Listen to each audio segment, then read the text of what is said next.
Sometimes in life, you just don't know what you got till it's gone. Or in my case, I actually kind of do know what I will miss about Canada, because I have been full-time traveling for the last 5 years basically, and there are certainly things that keep me coming back. So for all of you just joining my channel, I am a full-time travel YouTuber. Seriously, one of the best, coolest jobs in the world that I am so grateful for. And currently I am in the midst of trying to move to Sofia, Bulgaria, because I feel like it would be a good home base to really explore Europe. It has a lower cost of living, lower taxes, and I really like the people and feel like I could potentially, fit in there pretty good. Obviously, I really love Canada as well and might actually choose to move back in the future.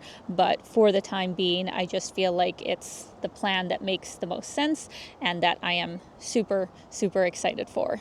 Thus, getting into this week's video, I wanted to make a list of the top 10 things that I know I will miss about Canada, because they are all things that I have more or less missed in all of the places that I have traveled to. And then next week I will make a video of the things that I know I won't miss about Canada. But I wanted to start things off on a positive note, so let's get into it. My first thing that I know I will miss about Canada that's super, super important, and that is language. One of the reasons that I actually chose Bulgaria is because English is fairly, widely spoken, especially in the capital, in Sofia. I don't think I could ever move to a place where they barely spoke any sort of English and I didn't speak their language, obviously. But of course, I will be trying my best to learn some Bulgarian and try and integrate myself into the culture. But I bring this up as a first point because through my years now of full-time travel, I can tell you that it begins to weigh on you so heavily when you are just perpetually unable to understand the language that is going on around you, where very simple things take so much longer to figure out and that you just can't easily have a conversation with other people. Now, the second point on my list is diversity of food. I think we are pretty spoiled with choice here in Canada, and you don't really realize it until you go visit other places, especially in the big centers such as here in Toronto or Vancouver, even Calgary. Because we are such a multicultural country, we have cuisine from all over the world. The restaurant selection is amazing, and even just in the grocery stores we have a crazy amount of options.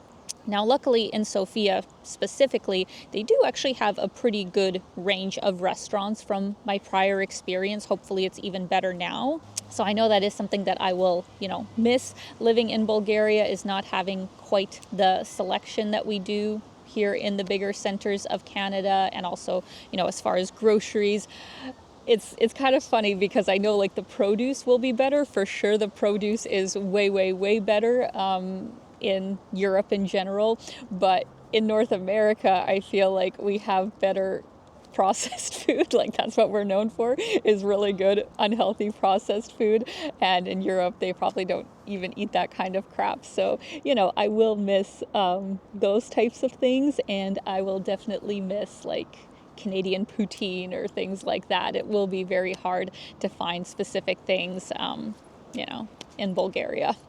Point number 3 is bureaucracy and government systems. Now, Canada isn't perfect. We all know that. It certainly has its problems with waiting times for like Service Canada, or even if you were applying for PR, I'm sure that would be a challenge too. But as someone who had to file, for their own citizenship at 18 years old and went through that whole process, like basically everything that was supposed to happen did happen on time, and I was always able to, get a response whenever I needed it, and it was just pretty clear cut how you went about things. I haven't actually lived in Bulgaria yet, so I'll keep you guys updated with how things go.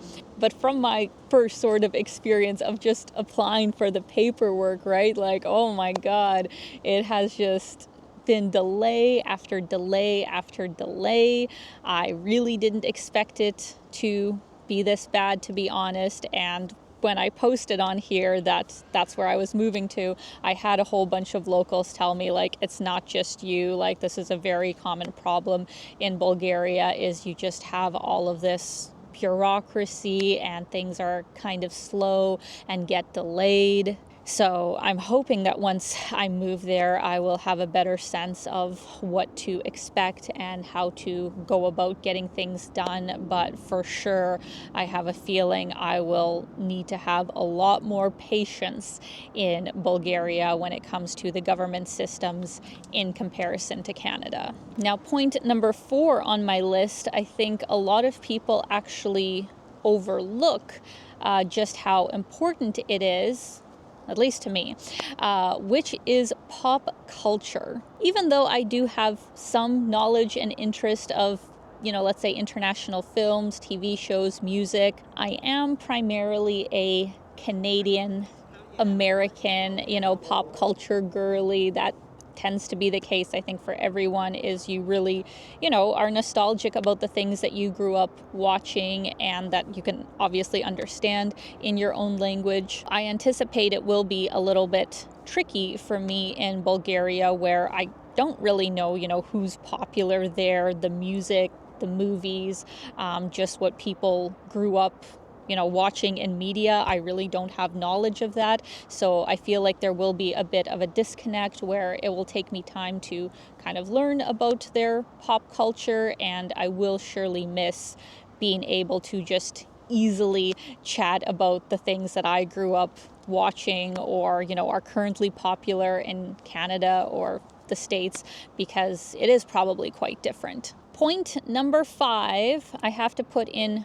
quotation marks, which is free healthcare. Certainly the healthcare is not free here in Canada. If you are a taxpayer, you sometimes pay very good money for your healthcare. But what is nice about the universal system here in Canada is that, you just have a health card and you just go to the hospital and show it. You don't got to do any extra paperwork, and you don't have to worry about how much it's going to cost. Bulgaria also has universal health care, but that is only accessible once you are a permanent resident. So obviously that will not be available to me when I first arrive. So in this particular case, to get my visa, I did have to take out a local emergency medical policy, but that does not cover any sort of regular routine visits or anything else I want to do. So in this case, it will just be more effort to choose a private sort of plan and figure out how all of that works,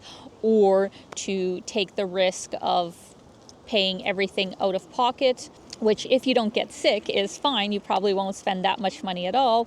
But if you do get sick, of course, there is a chance that it could be a hefty chunk of change. So I am still deciding what I'm going to do in terms of that, whether I am going to take out a private plan or just decide to pay things out of pocket. Point number 6 on my list, I may actually need the input of locals to tell me for sure, but from my understanding, I don't think they celebrate quite a few of the holidays that we do here in Canada, like, for example, Valentine's Day or Halloween or Thanksgiving. Obviously, they have their own holidays, which I'm also excited to get to celebrate too, but I will certainly miss, not having Thanksgiving dinner or not dressing up for Halloween as I actually am this year.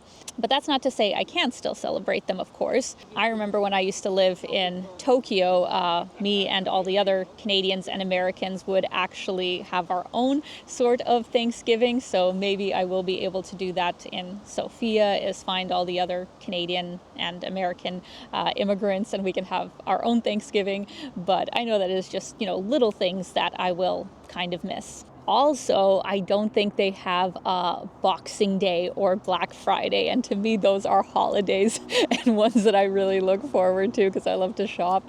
So yeah, actually, Bulgarian locals, let me know, do you guys have Boxing Day? Do you have Black Friday? Is it good?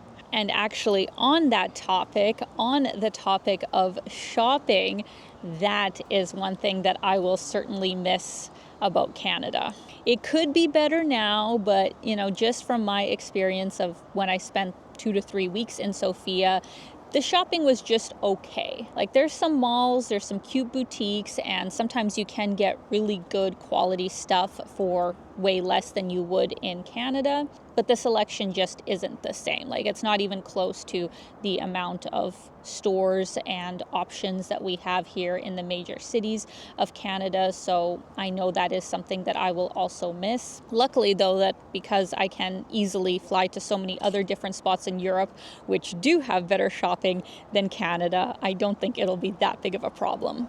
Number 8 on my list is just, from my last experience of being in Bulgaria. Hopefully it has improved now, but I will certainly miss relatively safe drivers.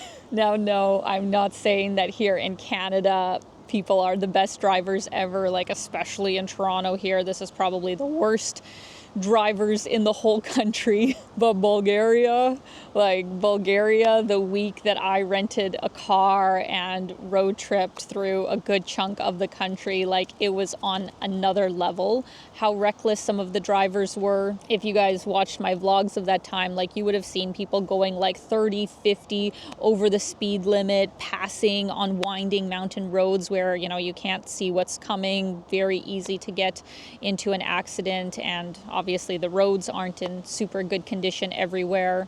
So that's another reason of why I'm definitely not going to get a car when I'm living in Bulgaria. And in Sofia, you can just use public transport or walk, so it's not really a big issue for me, but I still have to be very aware of, the traffic around you, even when you are a pedestrian. And maybe there will be times where I rent a car just for a week or something, and it is just really scary on the roads out there. Number 9 on my list of things that I will miss about Canada is just the ease of knowing how things work. Not only are you learning usually a whole new language when you move to a new place, but you are learning a whole new system. I don't know where I go to get my certain immigration papers updated. I don't know yet how I go about the health insurance that I already do have. I'm still learning how I should go about getting an apartment. There are just so many new things that as somebody moving to a new place that you have to, figure out and make sure you're not getting scammed, that it is a bit overwhelming. I originally grew up in Saskatchewan and then moved here to Toronto when I was 20.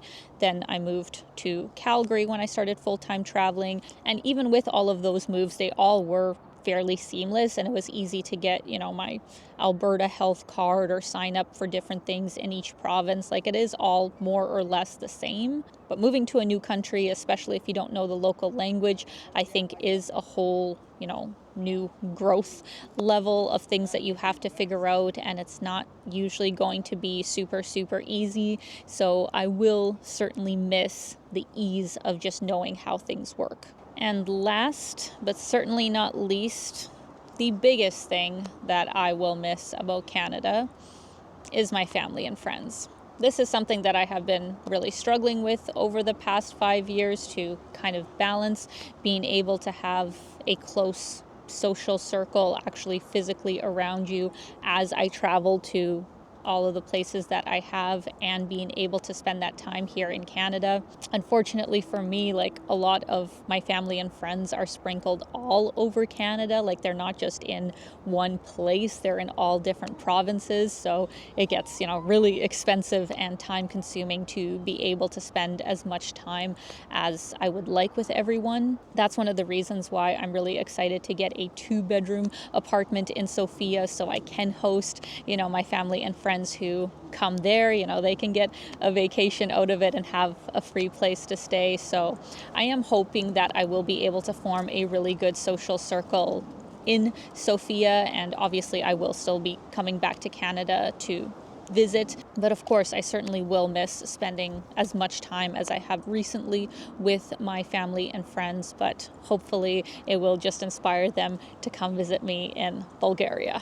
And that is it, friends. That is my top 10 list of things that I know I will miss about Canada. As I said before, there will be a list coming of 10 things I know I won't miss about Canada next week, so stay tuned for that. But I would actually love to hear from you guys in the comments, especially if you're somebody who has spent a lot of time outside of your home country. Doesn't have to be Canada, but let me know the things that you missed, and did those things make you want to come back to your country, or you were able to just, accept it and you prefer to stay in the country that you chose to immigrate to. But as always, I do just want to thank you guys for your support, especially all of the local Bulgarians who have been so kind in welcoming me to their country and giving me a lot of really helpful suggestions. I know that will really be important for when I actually move there, so thank you all so much. As always, I am sending you guys so much love. I hope you're having a fantastic day, and keep being your own kind of beautiful. Bye, guys.